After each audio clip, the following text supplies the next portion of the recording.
Today's lesson is about using the beneficiary designation on your IRA or 401k.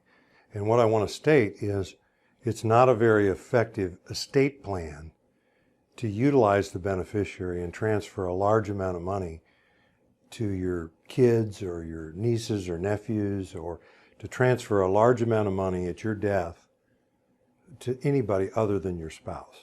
I mean, it works well to use that beneficiary designation for your spouse, but I can show you from a tax standpoint, it's a little questionable in your planning.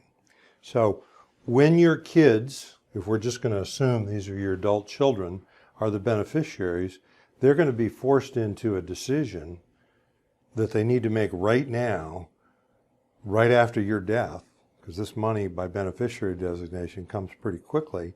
It's like if your assets are held at Fidelity and the custodian at Fidelity gets the notice of death, and they got the address of your kids and the email address and the phone number, they just send them something that says, you're the beneficiary of this IRA, and it's this amount.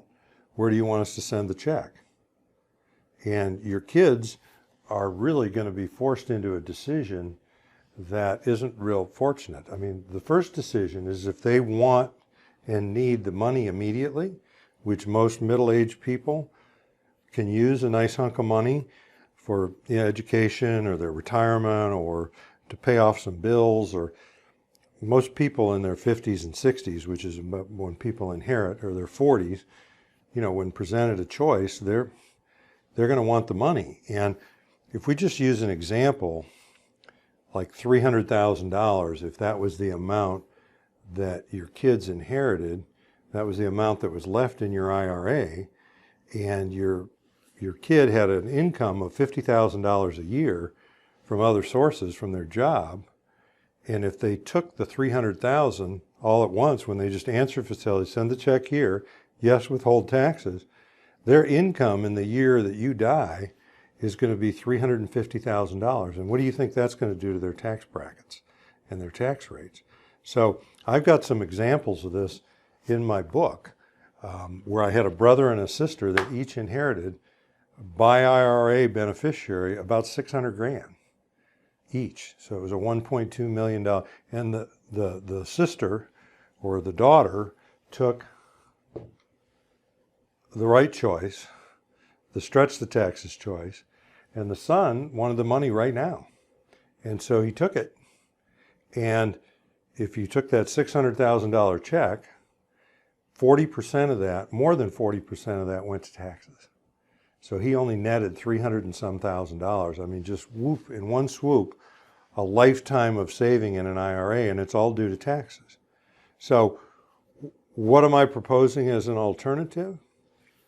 Well, we're going to talk about many folks who really have an estate plan of leaving money to their kids, or leaving their IRA to their kids, or it's just there by default.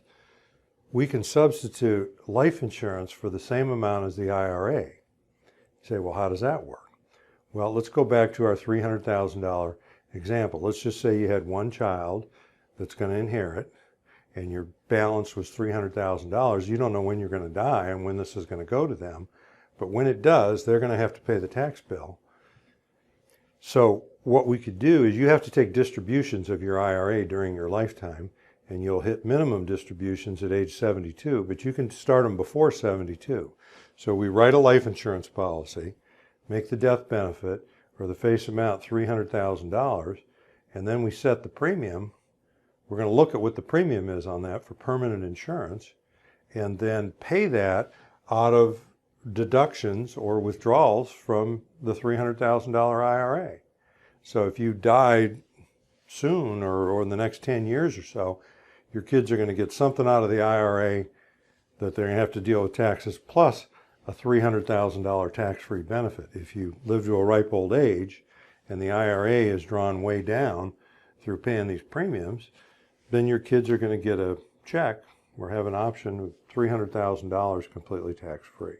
So this is just one solution that we use in estate planning when there's a bunch of money sitting in an IRA that we want to transfer to the kids at your death, and we want to do something about the tax bill.